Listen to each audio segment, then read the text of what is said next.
En febrero de 2021, el Museu Palau Mercader le encargó a l'Associació d'Estudi del Moble una catalogación de parte de todas sus piezas, concretamente 60 piezas. Este estudio fue realizado con la dirección de Mónica Piera y en colaboración de diferentes estudiantes del curso de Historia del Mueble de la misma asociación. La catalogación, como hemos comentado, se realizó con la colaboración de estudiantes del curso de Historia del Mueble, concretamente Arnau Coll, Miracles Boada, Alfonso López, Elena Puiggròs, Pau Torra y Núria Oslé, bajo la dirección de Mónica Piera. El trabajo consistió en revisar, completar y mejorar la información de 60 muebles. No se trataba de trabajo de investigación, pero sí de un acercamiento a los materiales, técnicas, intervenciones, estado de conservación, con el objetivo de tener una catalogación correcta en datación, lugar de producción y estilo.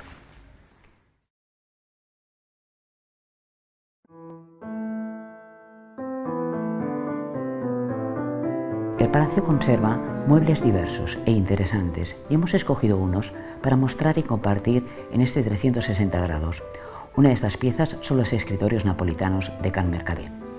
Antes de que entremos en la presentación más detallada de estas piezas, quisiera destacar algunos aspectos. En la sala principal del Palau Mercader encontramos 3 escritorios. Uno, el de mayores dimensiones, descansa sobre un pie de puente profusamente decorado, en cuyo centro 2 putis sostienen el escudo de los Bell-lloc. La importancia de la heráldica en época barroca es ampliamente conocida, pero las piezas que nos ocupan obedecen el interés del propietario Joaquim Mercader de construir una imagen de linaje tras la rehabilitación del título de Comte de Bell-lloc, que fue anulado por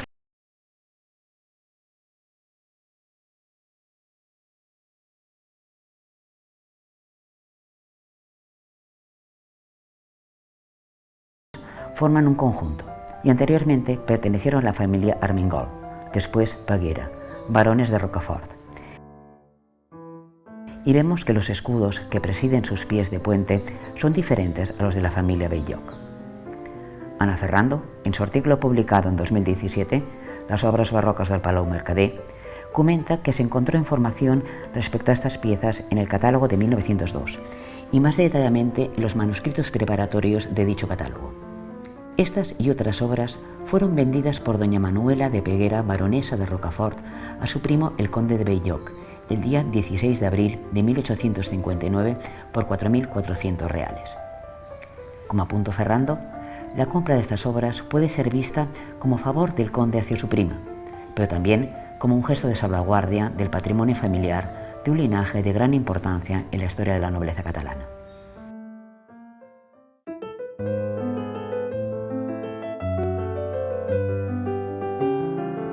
Estas piezas, estos 3 escritorios, están conformados por una pareja de menor tamaño y otro individual, más monumental, de mayor calidad técnica y con un marcado carácter arquitectónico.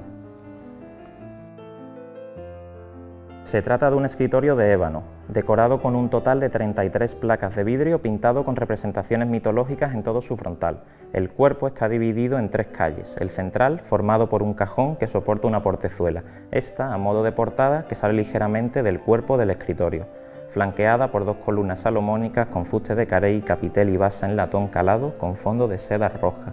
Sujetan ambas, a su vez, un entablamento con un cajón en forma de balcón con balaustrada de bronce.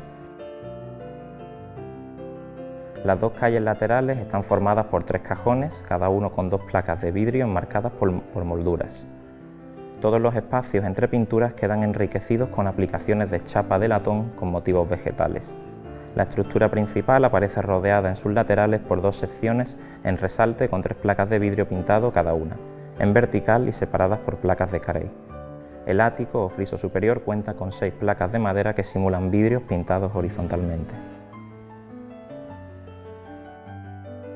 Nos centraremos en estas 2 piezas, pues es importante señalar lo inusual de contar en la actualidad con un grupo conservado tal y como fue concebido en Génesis, es decir, como una pareja, pues nos ayuda a dibujar todo el contexto que existía alrededor de estas piezas de lujo.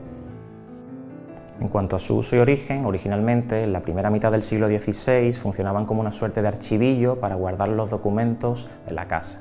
Aquí podemos ver estos cajones donde se guardaban estos documentos que hemos mencionado, aunque no era raro encontrar otro tipo de objetos como joyas o cubertería.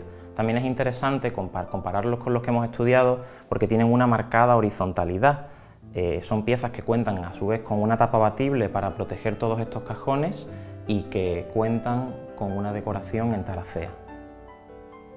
Es esta, sin embargo, una descripción que no encaja con las piezas que hemos estudiado, y es que desde principios del siglo XVI, que es cuando aparece la tipología de escritorio, hasta finales del XVII, que es cuando podemos encuadrar estas piezas, se ha dado un cambio significativo.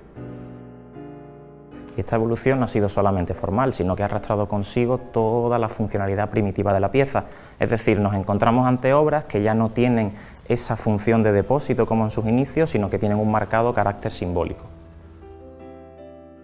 Son obras verticales, con fachadas arquitectónicas que giran alrededor de un elemento central protagonista, chapadas en maderas y materiales exóticos e incorporando pinturas sobre vidrio en los frentes de las gavetas, quedando la estructura y cajones ocultos bajo todos estos elementos decorativos, pudiendo considerarse el mueble, por tanto, con una función más decorativa simbólica que como contenedor.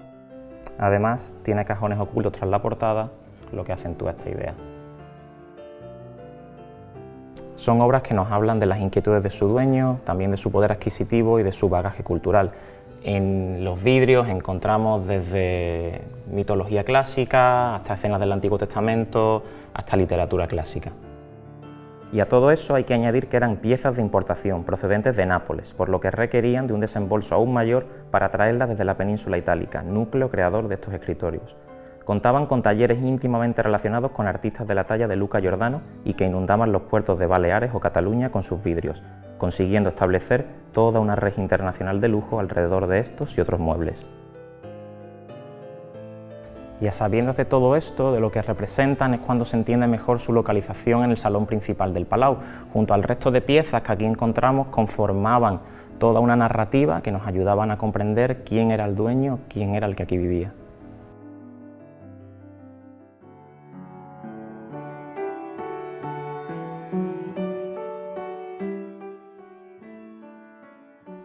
L'existència de diferents tipus de material a l'hora de la seva construcció i sobretot l'existència d'aquests materials exòtics ens van ajudar molt a l'hora de realitzar la catalogació, sobretot per situar-los geogràficament i cronològicament. Són materials provinents d'altres continents, com el banús, de l'Àsia o Àfrica, una fusta negra, dura i densa, molt utilitzada durant l'època del barroc, o la conxa de tortuga carei, provinent del Carib, un material molt dur, rígid i trencadís, que en el segle XVII s'utilitza com a element constructiu i decoratiu, aplicat en plaques sobre una superfície de pa d'or creant un joc de transparències. Aquests materials tenen unes característiques i propietats molt diferents dels que es treballaven a l'època. Els artesans havien d'investigar i experimentar amb ells per arribar a conèixer les seves capacitats constructives i aplicar-los a les obres d'art. La seva escassetat i raresa els feien molt desitjables, altrament, com es pot suposar, eren materials costosos. La combinació d'aquests materials amb la matèria prima del territori donaven com a resultat peces úniques com aquestes. La gran protagonista d'aquests escritoris és la tècnica pictòrica utilitzada en els vidres, el lastrine, no sols per la seva bellesa, sinó també per la seva complexitat. Es tracta de petites peces de vidre pintades per darrere i per capes, és a dir, primer es pinta el que apareixerà en primer pla i finalment el que tindrem al fons. Aquesta tècnica és molt delicada de conservar, degut al seu suport tan fràgil i que la pintura, amb el pas del temps, pot quedar agafada a la superfície posterior, en aquest cas la fusta, desprenent-se del vidre, dificultant així la seva manipulació. És una tècnica i un ofici que s'han perdut, per tant la seva restauració i restitució són quasi impossibles.